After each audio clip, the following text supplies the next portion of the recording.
guys, ang dami kong bitog-bitog, butlig-butlig. Butlig bang tawag dyan? Teka lang. Siguro sa init ito ba? Yan o. Yan. Kaganyan. Pero mawawala din yan guys. Yan, good morning sa inyo dyan guys. Hindi pala tayo naka-mic, mag-mic tayo. Ang ganda ng aming panahon. Yung time dito is 7:13. 7:14. Ayun, maaga ako nagising dahil maaga rin naman ako nakatulog kagabi. Siguro mga 10:30. Nakatulog na kami ni Yuan. Una kami matulog kay Deepak. And nagising ako mga 5 o'clock. And yun na nga guys, yung mga balita-balita. Medyo umaga pa lang para ako nagkaroon ng panic attack. Kasi nga may kaibigan akong tagapanood ko siya na nasa Qatar.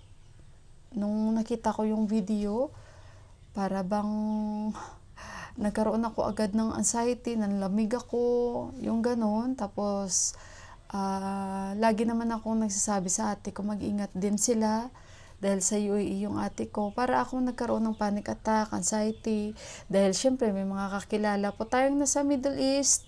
And napakadami po nating kakilala din na nandoon at kaibigan, mga naging kasama sa trabaho, mga ibang lahi man, mga boss, mga ganon. So, syempre, tagapanood din, kagaya nyo guys na nandyan.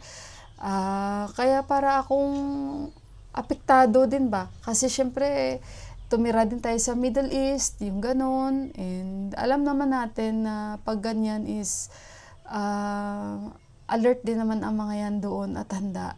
Pero syempre, hindi natin maiwasan na hindi magpanic or hindi, alam nyo na guys. So kaya mag-pray lang tayo and after some time, nabasa ko rin kung totoo yun na nag-declare na yun nga si Trump na guys, ceasefire na between sa dalawang lugar na nag-aaway, nagbabangayan. So I hope na tuloy-tuloy na yun dahil ang kawawa naman talaga dito is yung mga inosente. And sabihin man natin na nasa Nepal ako or nasa saan man tayo o hindi tayo doon sa lugar na kung saan magulo, pero hindi natin ma-deny yun na maapektuhan din po tayo sa kahit hindi tayo yung binobomba or wag naman, pero maapektuhan at mapektuhan po tayo. Malaking epekto po sa atin yun. So, kaya mag-pray lang po tayo at lagi po tayo mag-iingat and sana ay tuloy-tuloy po ito. So, bago pa man tayo magpanik-panik, bibili muna ako sa labas guys at gigisingin ko na si Yuan dahil 7:16 na. At ayun, mag-ingat po tayong lahat-lahat guys and lagi po tayong mag-alert sa ating kapaligiran. गाउँका भित्रतिर आन्दा पारेर धेरै छिप्केर बाँधिसकेको गाडी छ तपाईँको बिरामी 80,000 फुट बयस आउने 3,20,000 अपरेसन हुनु लाग्छ भोलि 11 बजे होइन 15 बजीसम्म दिनु दुःखले चाहिँ बिरामीलाई राम्रो अपरेसन हो कहिले नाको मान्छ. Guys, may nalilimos dito. Ganyan yan siya. Matagal na yan siya lagi naghihingi dito. Dito pa yan sila ni Ama. Kilala nila ni Ama. Kilala na yan siya dito guys. Nag-house to house talaga yan siya. Kanta siya. Tapos ang dami niyang sinasabi. Ang problema dyan guys, katulad niyan binigyan ko siya. Minsan, hindi pa yan siya masaya sa magkano bang ibibigay sa kanya. Tapos ang dami niyang sasabihin. Sinabihan na siya ni Bay sa baba na okay na, tama na yan. Kasi ang dami niyang mga sinasabi, yung history ng family nila, ganito, ganyan. Kasi nangyari nung time na yon na kami ni Juan, binigyan siya namin, hindi pa siya ba masaya? Hindi pa siguro siya kontento na ganun lang yung binigay. So, ayun, sabi nga ni Deepak, bigyan mo lang siya 50 rupees. Bigyan ko sana siya 200 rupees. Sabi ni Deepak, wag mo na kasi masasanay yan. So, naisip ko nung time na binigyan siya namin, hindi talaga siya guys tigil. Salita talaga siya ng salita. Tapos parang hindi siya happy ba sa binigay namin sa kanya.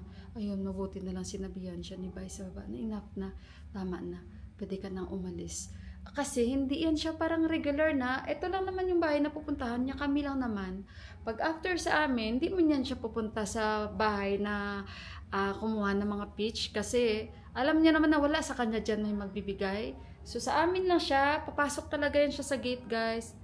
Kakanta siya, gigitara siya. Hindi ko alam saan na naman siya. So yun yung isang one time na pumunta siya dito, na binigyan siya namin yung mga hindi ba siya happy. Kaya parang doon ako na ano sa kanya, ay ano ba itong tao na to?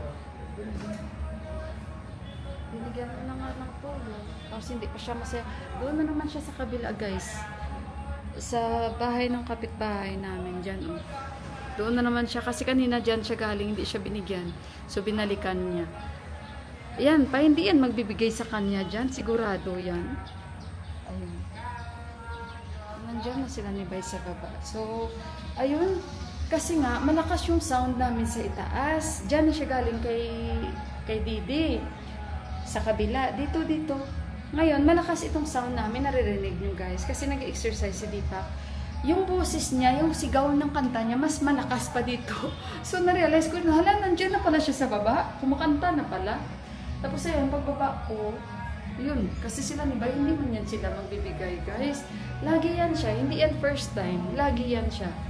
So, ayun, binigyan ko na. Kita niyo bumalik siya doon kasi walang may lumabas sa kanya.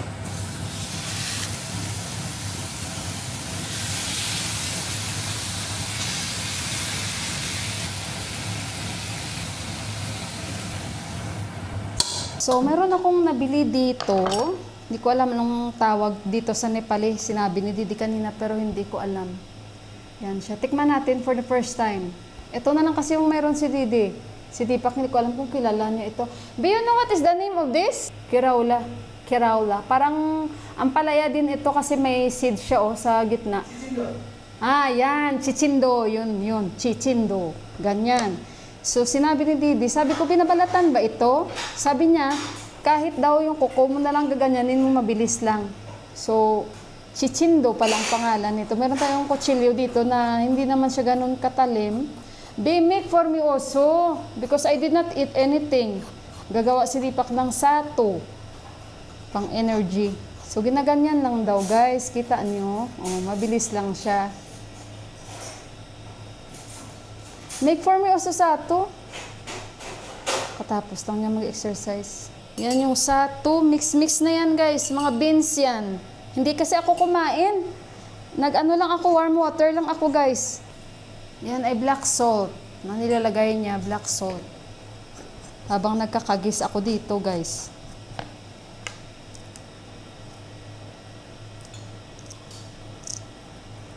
Then ice.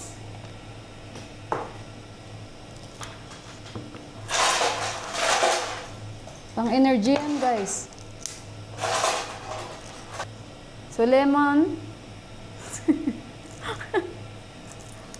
Lemon kagati sa Nepali. Yan.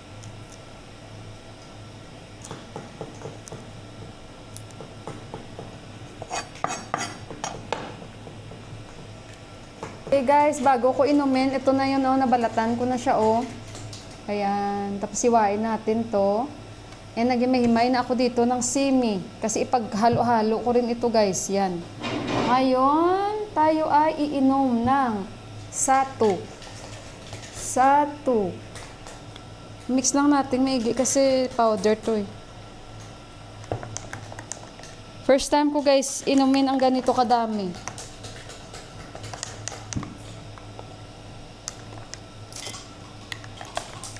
Para siya guys na alam niyo yung pulburon?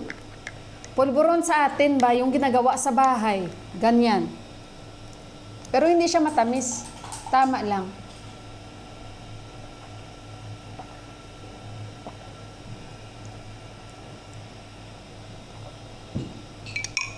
I-check muna natin. Mag-dragon. I-check muna natin yung manok. Check muna natin yung chicken. Ayan na. Kita nyo guys, naglalabas na siya ng kanyang oil. Yan. Tingnan nyo. Hayaan lang muna natin. Low fire lang yan. Okay, so ubusin ko muna ito. Tapos, i-mix-mix ko itong mga gulay, then munta. Magra-rice ako today. Alam nyo, itong sato, pasok ito sa mga Pilipino, sa panlasa. Ganito yung tsura nyo, yung powder, oh. Ay, bigyan mo nulog. Hugasan ko muna, sandali, guys. Bumili pala ako, oh.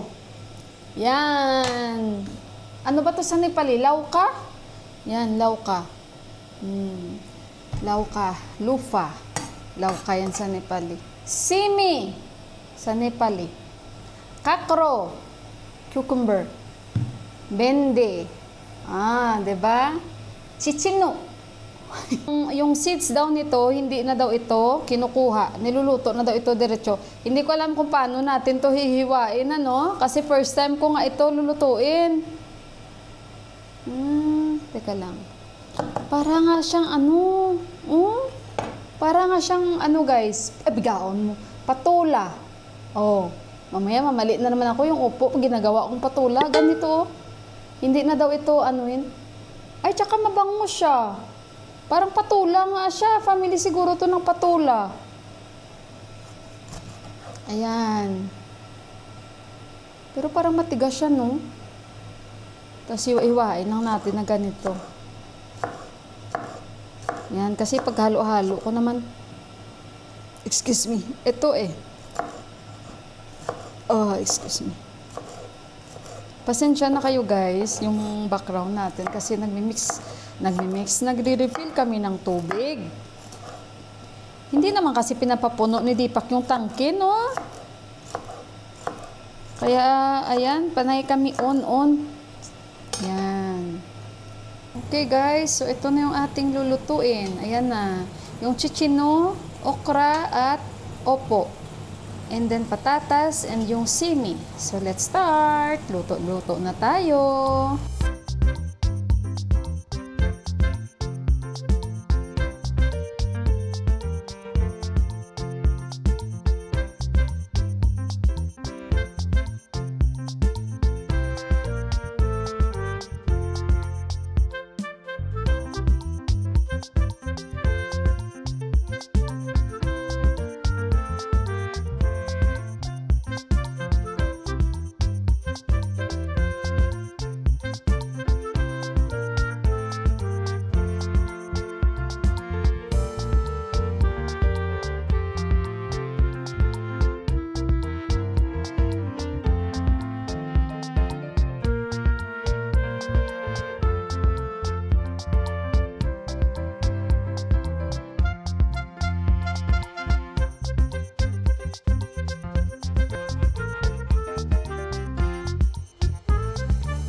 Okay, guys, so ito na yung aking pagkain.